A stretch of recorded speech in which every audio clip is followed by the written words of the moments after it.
Hi everyone, welcome back to my kitchen. Today I'm going to show you one of my absolute favorites, and it's a butter murukku. I've been making this for as long as I can remember, almost come every festive season like Diwali. Murukku is always made at home, and I've been sort of continuing my mom's tradition. Very simple to make. If you are someone like me who likes a crispy snack that goes along with some sweets or chai or filter coffee, then this butter murukku is going to be a go-to recipe. Simple set of ingredients. All you need is the sancha press or the murukku maker with a murukku plate, and or you can just get started right away. So without wasting any time, let's just dive right in. But before I start making the recipe, do hit on the subscribe button on my YouTube channel and click on the bell icon so you get notified on recipes week on week from my channel, so you can make them easily in your kitchen just like I'm showing you. So let's just get started. So to begin, first important thing is to measure all the ingredients and keep it ready. So I have some rice flour that I've kept with me, some Butter Chakli, which is the roasted dal, and I'm going to powder it and make it into a flour, some cumin seeds, which is jeera, some sesame, asafoetida. I have some butter, salt and green chilies, which I'm going to finely chop and then pound them in my pestle and mortar, and then we'll mix it all together to make a murukku dough. And I have this sancha press or the murukku maker, and this is the plate that I'm going to use. It has a star shape. It's perfect for making murukkus. So I'm just going to go ahead and grease it with a little bit of oil. So just grease the plate with some oil on both the sides, and then add it into the murukku maker, the sancha press, and then grease the inside as well with some oil. So then you're just sort of prepped up and kept. So once your dough is ready, all you have to do is to heat up some oil and then make the murukku. So let's just get started with our preps. So I have some chilies here, which I'm going to chop up. Green chilies add a great taste and flavor to the murukku, and hence I like adding it. So I'm just going to add the green chili into this pestle and mortar and just grind it to make a smooth paste. I simply love these stone pestle and mortars. They're so versatile to make pestos, small amount of green chili ginger paste, fresh all the time. Works great, doesn't it? And if you like the link to this particular pestle and mortar, it's there in the description below. Go ahead and get it right away, because it's one of the best investments you'll have in your kitchen. Notice that it's beautiful and it's formed just a lovely paste. How do you take it out? I'm going to show that in just a bit. Clean it down with your fingers or a butter knife so that your fingers don't get with chili and you accidentally don't rub it into your eyes. We're going to be kneading our murukku with some water, so I'm going to add just that amount of water into this.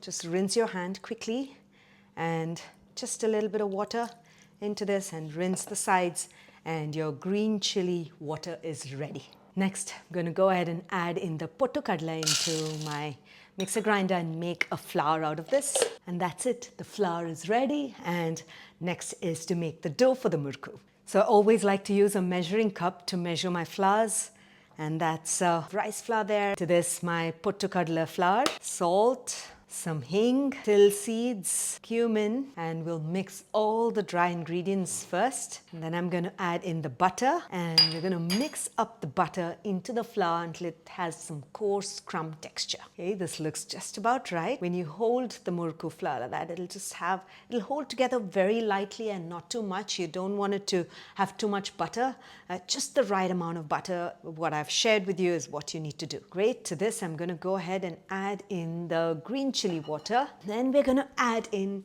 little water at a time to make a nice thick dough. Ensure that you add little water at a time, because the rice flour doesn't take in too much water, so you need to be careful of how much of water you add. The moisture in your room, the humidity, all of this make a difference. In fact, even the warmth from your hand. At this stage, when it is sort of like forming a dough, it's a good idea to give it a taste to see if you need any more chili. Then you can add some red chili powder if you like, or some salt. The flavoring agents is something that you check at this point in time, just to check if you need any more salt. I think it's just perfect. Notice the entire murukku dough has come together and most of the flour is sort of combined. Keep kneading it for another 3 to 4 minutes until it all comes together beautifully. this kneading process is quite important. Okay, this is now perfect.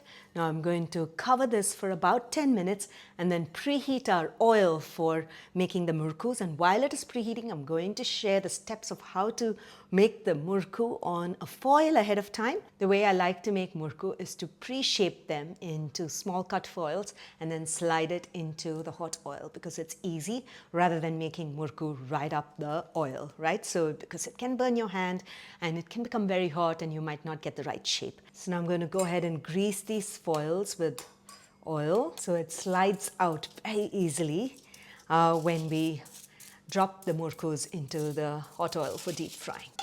And my next step is to fill my murukku maker, the sancha press, close it and then start shaping the murukkus. So turn it out a little bit so that you start feeling a little bit of the murukku coming out, and that's just perfect. The murukku dough coming out, this is just right. Take that out, and now I'm going to show you how to shape it. So take one square, place it flat, and then start from the inside out, or you can go outside in as well, whatever you feel convenient. So now I have some oil that has been preheating here. In fact, I just fried ribbon pakoda for my previous video, and I'm using the same oil. Always like to fry and use the same batches of oil before I can sort of cool it down and throw it away. Okay, so now the oil is already preheated. I'm going to go ahead and slide these by the side just like that, gently. Ensure you fry it on medium heat, but do note that sometimes they can just break apart the murukku, but it's absolutely fine. Don't worry if the shape doesn't hold.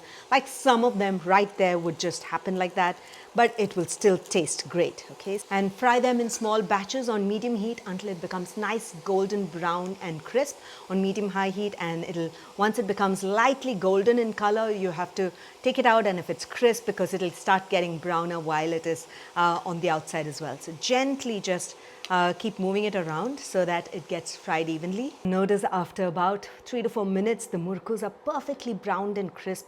You don't want them to become too dark, just about right brown, and it will be crisp as well. And the murukkus start getting crisp as they are cooling down as well.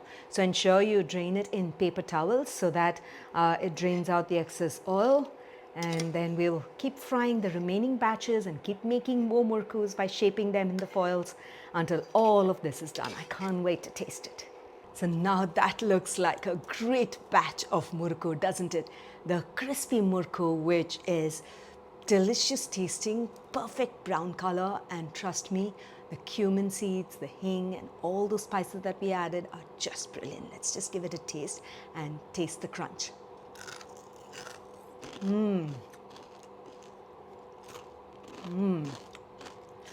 That's hot, yummy. I would wait for it to cool down, but it is so good. Can't wait to have it with some filter coffee this afternoon. It's so yummy.